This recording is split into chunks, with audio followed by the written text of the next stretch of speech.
Revenons maintenant sur ce terrible accident du week-end dernier dans le zoo de Thoiry. Hier, la jeune femme blessée par des loups a décidé de porter plainte contre le parc.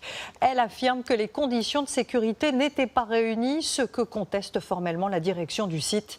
Baptiste Guénet, Corinne Chevreton et Alice Mouchard.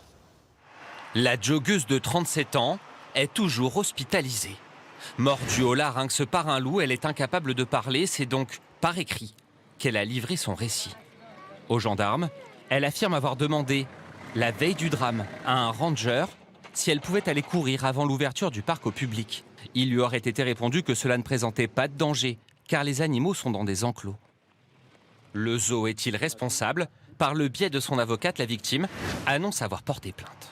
Elle espère que son cas serve à établir des standards suffisants en matière de sécurité dans ce parc animalier pour que plus jamais cela ne se reproduise. La joggeuse avait passé la nuit dans ce lodge, en bordure de l'enceinte des ours et des loups. Dimanche matin, elle emprunte ce chemin, passe le portail de l'enclos. Il est ouvert. Ces câbles électriques empêchent les animaux d'en sortir, mais sont inoffensifs si l'on marche dessus en chaussures. Cette route est réservée aux safaris en voiture. À l'entrée, les consignes sont inscrites sur un panneau. Interdiction de sortir du véhicule.